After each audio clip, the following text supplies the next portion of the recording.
Our next topic to cover is commensalism. Commensalism is a case where two or more species are interacting and one of those species gets a benefit in fitness and the other one has no negative or positive impact on fitness whatsoever. The last case that we mentioned in the last video about the fish-eating parasite, if it doesn't have much of an impact on the host's fitness, then maybe it's not really a parasite after all. Maybe it's actually a commensal. There are a few different examples of commensalisms shown here in this image. The one that you're maybe most familiar with is this clownfish and anemone interaction, like with Finding Nemo. So these clownfish were thought to be commensals because the anemone didn't really benefit from the interaction with the clownfish. But some people think that there is actually a slight benefit to the anemone, in which case, of course, that would be a mutualism. But the idea here is that the clownfish gets defense by being associated with that stinging anemone, and the anemone has no impact on it whatsoever. So if that's the case, then typical example of commensalism. One that you might be a little less familiar with is this remora, which is a little fish that adheres to the bottom of the shark. Now the remora is not taking anything, it's not a sucker, it doesn't hurt the shark at all, but it's getting transportation, it's getting protection from other predators that are out there. Where else could you be any safer than underneath the mouth of a shark?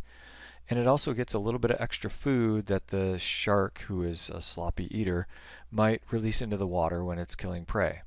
So lots of benefits to the remora, very little impact on the shark at all. Nothing detectable in terms of fitness, so that's a commensalism. Another interaction which is really common is shown here with this orchid, which is growing on another tree. So this is real common, but people don't think about it all that much. But there are lots and lots of interactions where one species is benefiting and the other species is not impacted whatsoever. In this case, the orchid gets a place to grow above the ground where there are fewer competitors. Herbivores can't get that at them as easily. They can disperse their seeds in a wider zone. So there's lots of benefits to the orchid growing on this tree. There's no measurable impact on the tree whatsoever, and so this is a clear example of commensalism. Orchids, by the way, are the most species-rich group of plants in the entire world, and so that indicates that this kind of habit, this growing on other species, is a pretty good way of life. Lots of these other images show a particular kind or a particular category of commensalism known as a foracy or a phoretic interaction. In a foracy, one species gets transportation, that's the benefit that they get, and then the other species is not impacted at all. So here we have an example of a daddy longleg, or an apilionid, a harvestman. They go by lots of names. They're not venomous, by the way. And on them, all these little orange things are phoretic mites. They get transportation. They're not taking anything from the daddy longleg at all. There's no negative impact on the daddy longleg at all, but these mites are getting movement from one place to another. You could say that the remora that we talked about earlier gets a little bit of a phoretic benefit because it's getting transported around by the shark. Here we have a fly that has a bunch of phoretic mites on its back. And people have discovered using high-speed video cameras that even these birds, these hummingbirds, are commensals with these mites. So these mites were found to be on these flowers, and then when a hummingbird came along and pollinated the flower, mites would jump on the beak of the bird and then hop up into the nasal cavity. And then when the hummingbird came to another plant to pollinate it, the mites would all jump off and some more mites would jump on and get transported to another flower.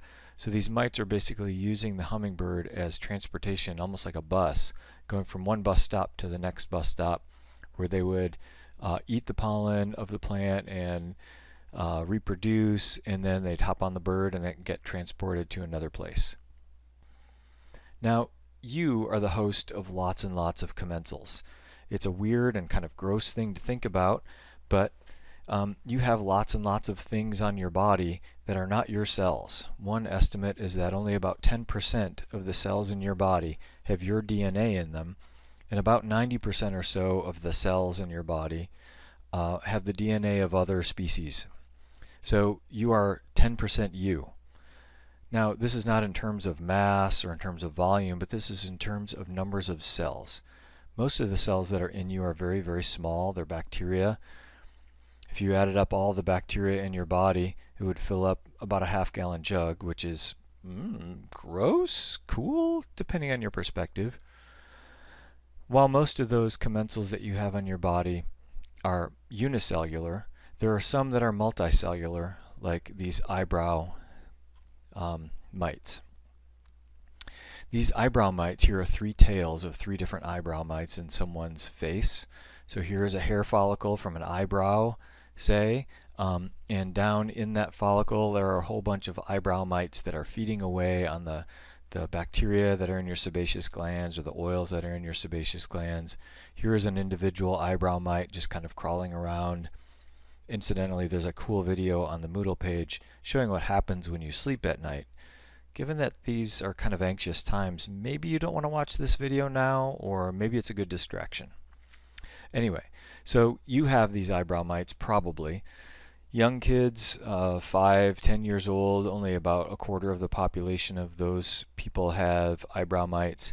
You get to be about college age, about 50% of the people have eyebrow mites. You get to be older, like me, around 2/3 of the people have eyebrow mites.